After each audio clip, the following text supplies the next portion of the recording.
Existem algumas formas de você fazer um móvel. Se você for em lojas de móveis, eles vão vender para você modular. Significa que eles têm alguns módulos já com as medidas corretas. Você não consegue alterar elas. Então você compra já com aquela modulação. Caso você tenha uma medida fora de padrão, de acordo com o que eles têm na biblioteca deles, eles vão te vender aquilo. E você vai ter que aceitar aquilo. Porque você está querendo um móvel planejado, achando que isso é planejado. E isso não é planejado, isso é modular. O planejado, basicamente, é você ter um espaço, você ter uma medida, e dentro daquela medida você encaixar o móvel e encaixar tudo aquilo que você precisa de uma forma funcional para aquele espaço. Então você vai encaixar a geladeira da forma correta, você vai encaixar o seu forno da forma correta, como também o micro-ondas da forma correta. A forma correta não é deixando ele justo, nem deixando ele muito espaçado, da forma correta, deixando o espaço necessário para cada módulo. Há eletrodomésticos que você precisa deixar um espaço maior, outros que você pode deixar um pouquinho menor. Isso vai estar de acordo com o fabricante. Então no manual você vai ter essas informações. Da mesma forma que às vezes você faz um móvel planejado e ele não está nas medidas ideais, está menor ou está maior. E aí quando você chamar uma pessoa para estar fazendo a instalação, um técnico responsável, ele vai falar, pô, tá fora de medida porque você precisava deixar tantos centímetros desse lado, tantos centímetros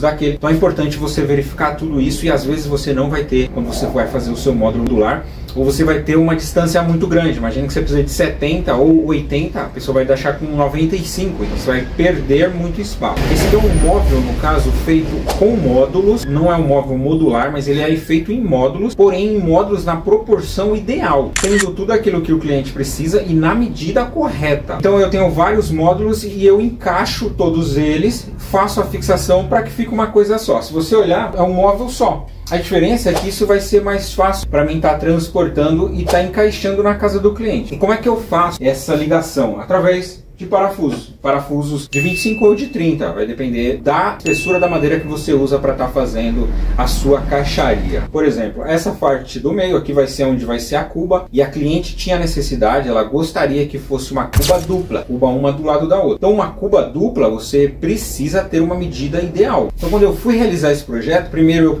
peguei todas as medidas, peguei as medidas de todos os eletros que ela tinha, joguei dentro do programa e aí fiz a modulação. Coloquei cada um no local apropriado. Então eu fui atrás da cuba que ela queria, então ela me mandou um link para mim saber qual a cuba que ela queria, e aí eu fiz o módulo de acordo com a cuba que ela gostaria, levando em consideração as medidas teriam que ser colocadas para que encaixasse perfeitamente as duas cubas nesse local. Elas são juntas, por conta disso elas são um pouco menores, já que você vai ter dois espaços. A cuba que ela pediu para você e não dá certo. O que você vai ter que fazer? Você vai ter que refazer.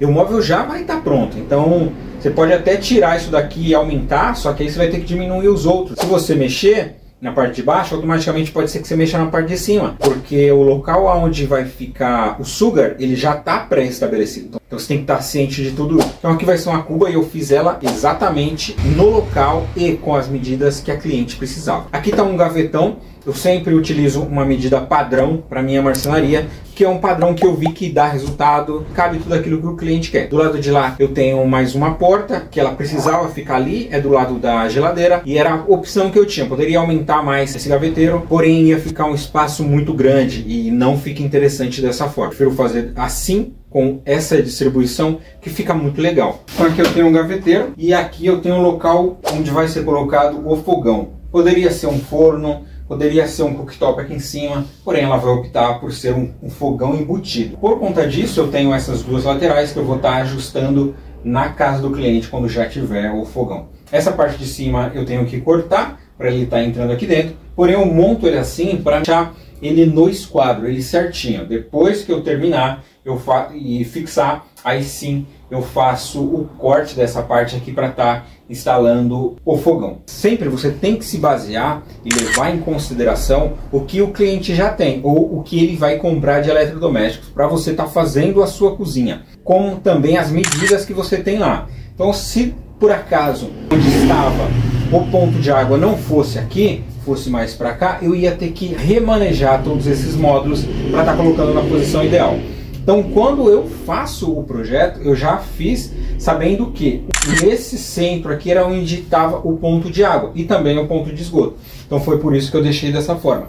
A prateleira, se você for ver, ela nunca fica no meio, pelo menos na parte da cuba, porque aqui ainda vai a cuba e vai o sifão, então eu tenho que fazer ele um pouco mais baixo para estar usando essa parte de baixo de uma forma inteligente. Se eu fizesse muito alto, eu ia ter que fazer um furo aqui nessa prateleira, é uma coisa que eu não gosto de usar, eu não gosto de cortar a prateleira, eu prefiro descer ela, a pessoa utilizar essa parte de baixo e a parte de cima, e quando ele precisar mexer no sifão, que é algo que acontece demais, as pessoas acham que não precisa, acontece muito, porque entope muito, principalmente o do banheiro, e muitas vezes as pessoas fazem dessa forma, fazem só um furo e passam o sifão, porém isso dá muito trabalho para o cliente. Você tem que ficar atento a tudo isso, porque quem vai utilizar é o cliente, então você tem que saber o que é bom para você para passar para o cliente. Muitas vezes também ele quer algumas coisas que você sabe que não é bom, é interessante você passar para ele, caso ele nunca tenha tido essa experiência, para ele ficar ciente do que ele vai ter após a entrega, porque senão ele vem fazer alguma reclamação. E aí, quando ele vir fazer essa reclamação, você tem como argumentar que você já passou isso para ele. Eu sempre coloco tudo por extenso e mando pelo WhatsApp, porque é algo que eu tenho como justificar. Eu consigo puxar na conversa e falar, eu já te falei isso. E a pessoa pode falar, mas eu não sabia. Mas você fala, pô, eu já falei, então eu não tenho como arcar, né, com as consequências que aconteceram.